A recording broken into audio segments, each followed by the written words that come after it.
Hello guys, तो आज मैं एक्सप्लेन करने वाला हूँ बोरुटो का एपिसोड नंबर 30। तो चलिए वीडियो को शुरू करते हैं बिना किसी देरी के। तो एपिसोड की स्टार्टिंग में हम शारदा को देखते हैं जो कि बुंटन के सामने खड़ी होती है। बुंटन कहती है, मैं तो उकागी के बेटे को मारना चाहती थी लेकिन अब तुम मरोगी। इतना कहकर वो अपने थंडर लाइट इंजुत्सु से शारदा के ऊपर हमला कर देती है, जिससे शारदा आसानी से रोक लेती है। जिसके बाद शारदा अपने शारिंगन की मदद से बुंटन के हर एक अटैक को डॉज कर लेती है। बुंटन कहती है कि मैंने शारिंगन के बारे में सिर्फ सुना था लेकिन आज मैं उसे देख भी पा रही हूँ। शारदा अपने शारिंगन की मदद से बुंटन की लोकेशन को ढूंढ लेती है और उसके ऊपर कुनाई से हमला कर देती है, लेकिन वो बस बुंटन के कपड़े होते हैं। वो शारदा को चकमा देके उसके ऊपर से अपने हथियार से अटैक करती है। नेक्स्ट सीन में हम काहू को देखते हैं जो कि अपने बड़े से हथियार से चोजिरो के ऊपर हमला करता है, लेकिन उसका अटैक सही निशाने पे नहीं लगता। जिसके बाद हसाको चोजिरो के ऊपर अटैक करने जाता है। चोजिरो कहता है, क्या तुम्हें लगता है कि तुम मुझे मार पाओगे? इस पे हसाको गुस्सा होकर चोजिरो के ऊपर अटैक कर देता है। चोजिरो अपने हाथ को आगे कर देता है, जिससे हसाको की तलवार उसकी रस्सी को काट देती है। चोजिरो अपनी तलवार लेके वहाँ की बाकी इनविजिबल रस्सी को भी काट देता है और कहता है, मैंने तुम्हें पहले ही कहा था तुम सही से निशाना नहीं लगा पाओगे। जिसके बाद हम शारदा को देखते हैं जो कि अपने गेंजुत्सु का इस्तेमाल करने लगती है, लेकिन बुंटन वहाँ से भाग जाती है। इसके बाद वो दूर से हमला करने लगती है, लेकिन शारदा अपने शारिगन का यूज करके उन्हें बहुत ही आसानी से डॉज कर लेती है और ऐसा करते करते वो पानी के बिल्कुल बीच में आ जाती है। जिसका फायदा उठा के बुंटन अपने स्नेक हेड जुत्सु का इस्तेमाल करती है। वो अपने लाइटिंग से एक शार्क बनाती है जो शारदा के चारों तरफ घूमने लगती है।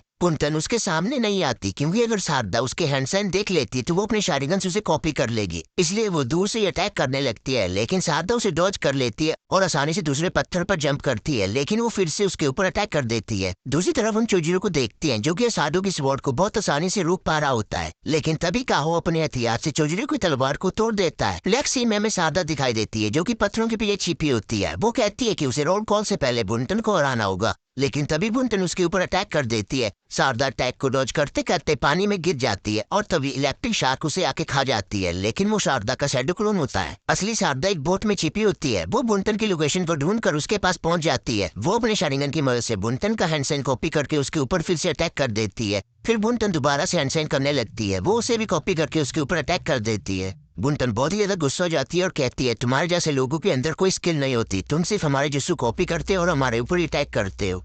इतना कहकर वो अपना चक्रा बढ़ाने लगती है। वो स्वॉर्ड की चक्रा को अपने अंदर मर्ज कर लेती है, जिसके बाद वो तेज से शारदा का गला पकड़ लेती है और उसे पानी के अंदर दबाने लगती है।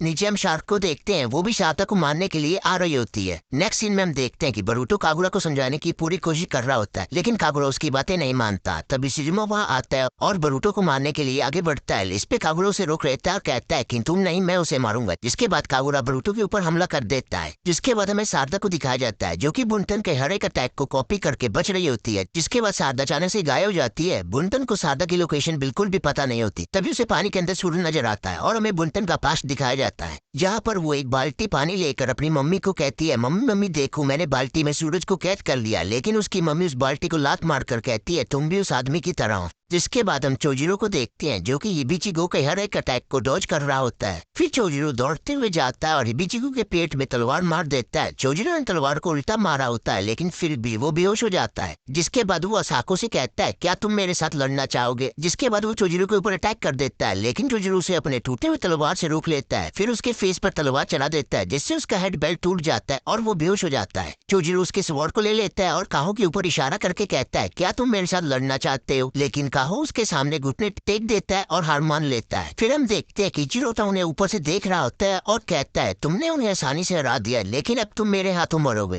इतना कहकर वो अपने एक्सप्लोजन प्लेट से चोजिरो के ऊपर अटैक कर देता है, लेकिन तभी कोई उसके ऊपर अटैक कर देता है। वो अयाबे होता है। इचिरो कहता है, क्या तुम उनके साथ हो? मत कहना तुम्हारे साथ और भी लोग हैं। अयाबे कहता है, तेरे जैसे लोगों के लिए मैं अकेला ही काफी हूँ। इतना कहकर दोनों एक दूसरे के ऊपर अटैक कर देते हैं। अयाबे की शूरकिन इचिरो के पेट में घुस जाते हैं। इचिरो गुस्से में अपने स्वॉर्ड एक्सप्लोड कर देता है और वहाँ बहुत ही बड़ा धमाका होता है। फिर हम बुंटन को देखते हैं जो कि शारदा के ऊपर लगातार अटैक करती है। उसे लगता है कि शारदा अब मर चुकी है, लेकिन वो शारदा का गेंजुत्सु होता है। बुंटन को जब तक ये पता लगता है तब तक देर हो जाती है। शारदा उसके ऊपर होती है और एक पेपर बॉम्ब फेंक देती है। एक बड़ा धमाका होता है और बुंटन हार जाती है, जिसके बाद शारदा चक्कर खा के नीचे गिर जाती है। नेक्स्ट सीन में बोरुटो और कागुरा की इंटेंस फाइट को देखते हैं। बोरुटो हर एक अटैक को डॉज कर पा रहा होता है, लेकिन एक बार वो फिसल जाता है और कागुरा उसके ऊपर अटैक करता है। बोरुटो बच जाता है, लेकिन जमीन टूटने लगती है और यहीं पर एपिसोड नंबर 30 खत्म हो जाता है। अगर आपको वीडियो पसंद है तो वीडियो कर दो लाइक और आने वाले एपिसोड्स के लिए चैनल को कर लो सब्सक्राइब। मिलते हैं नेक्स्ट वीडियो में, तब तक के लिए बाय।